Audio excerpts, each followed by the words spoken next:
Heading for a showdown.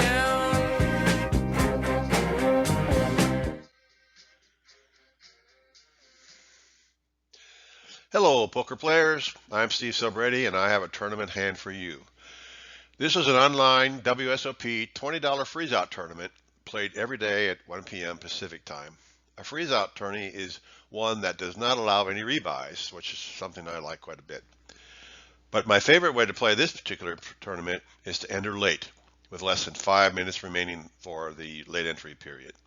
And that's what I did here.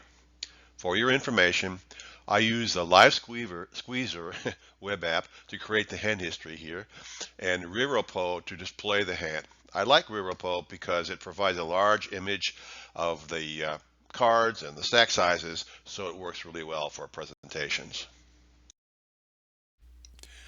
To start this hand, the under the gun player folds. In fact, everyone folds until it reaches me in the small blind. I have ace-7 offsuit and about 35 big blinds. What should I do here? My Holy Grail position index from the small blind is 28 points, and I have a 37-point hand. So this is an easy open. Normally I would open to 2.5 to 3 big blinds. Let's look at a GTO analysis for our situation. We begin with the GTO Wizard model setup page, which we can get by clicking on this area here. We see that we want an MTT multi-table tournament, chip EV model, and 8 max. We can use the 8 max model for free.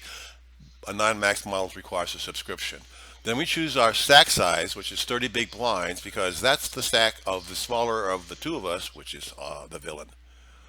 Okay, so now the under the gun player folds. The under the gun 1 folds. Under the gun 2 folds, which is low jack. High jack folds. Cutoff folds. Button folds. And it's now on us in the small blind. We have ace-7 offsuit, which is over here. And these are our options. We can see that we have a mixed strategy raise and call with about 70% raise, which is the red part, and about 30% green, which is the call part. But they have the same identical EV of 0.97 big blinds, calling and raising, which is much more profitable than folding would be here. So we wouldn't want to be folding in a small blind here.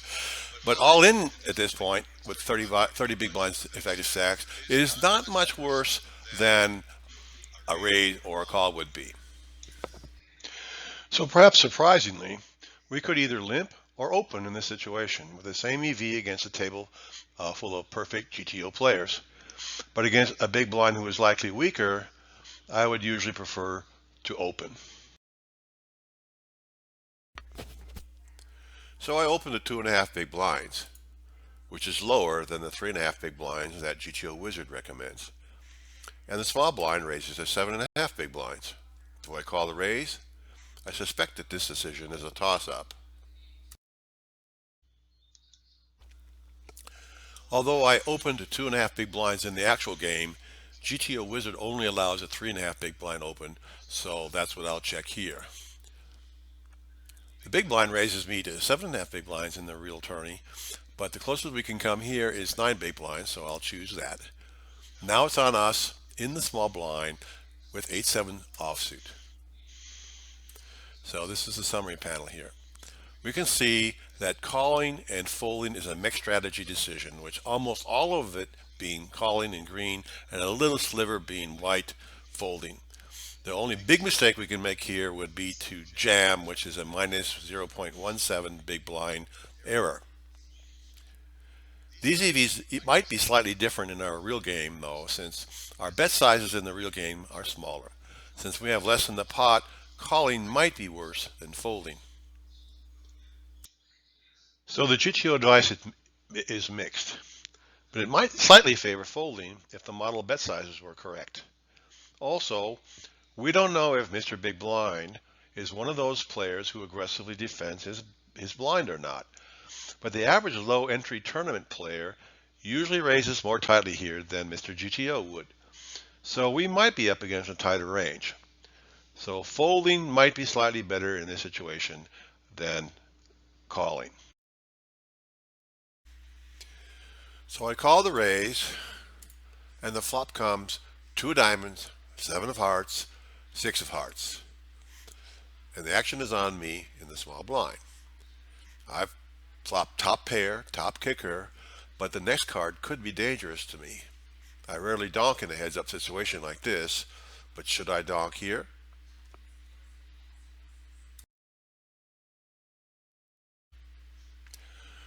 So I call,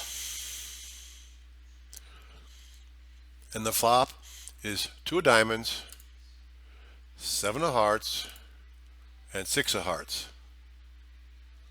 And the action is on me. I still have a7 offsuit, which is right there. And we can see that checking is the highest EV option that we have. Though betting a really small amount, 2 big blinds, is only slightly worse, and betting a bit larger is only slightly worse than that. In fact, even jamming isn't terribly worse, but it is a negative, it is a relatively low EV play. Checking is the best thing that we can do here.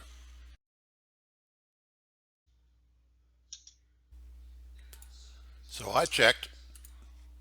The big blind bet 900 chips, which is 7.5 big blinds, the same thing he bet, or he raised me pre-flop, and the action is on me. What should I do here? I often just call here, trying to squeeze a bit more profit on the turn and on the river. But my hand is very vulnerable to the next card, so I often prefer a raise. So let's see what GTO Wizard recommends. So I checked, and the big blind bet 7.5 big blinds. So we don't really quite have that choice here, 4.75 or 9.5, but 9.5 is the closest, so we'll pick that. Now it's on us, still with a7 offsuit, and we can see that calling and jamming have the same EV of 21.06 big blinds. However, you notice this is all red, which is jamming, and there's no green, which is calling. So the GTO Wizard believes that the jam is the best decision that we can make here.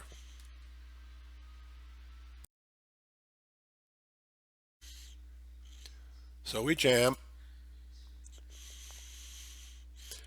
and this is the big blinds calling range. We can see that he often has hands like ace king suited and ace queen suited and other aces, which are only overcards to our hand. But he also has jacks, tens, nines, which are big favorites over our hands, and he has the occasional 10-7, jack 7, 9-7, which we're ahead of. But his call is 100%. He should not be folding here with any part of his range. So we can expect a call if he's anything close to a GTO player. I don't really think the range of an actual player would be very close to Mr. GTO's range here. For example, he could easily have aces, which are not here, or other smaller pairs like eights and sevens and sixes, of course, which would give him some big hands. This points out one of the problems of using a GTO model for low entry tournaments with relatively weak players. How much can we actually trust it? So let's see what happened on the actual hand.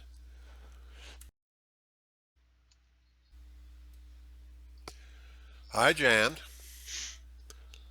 and the big blind called with pocket tens. The board runs out, but doesn't help me, and I'm crippled. I only have six big blinds left in my stack, but I wasn't done yet since I more than doubled up just 2 hands later. I was a bit unlucky here, but that doesn't make my decisions incorrect. If I had just called the flop bet, I would likely have jammed on the turn anyway.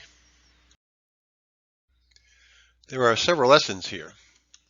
First, blind versus blind battles can be treacherous, especially in tournaments when the stacks are small.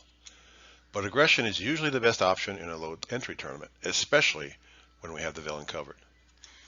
When the big blind races are open, alarm bells should be clanging, especially if the villain hasn't been noticeably aggressive. Sometimes the correct play does not produce a good outcome. I hope you enjoyed the hand.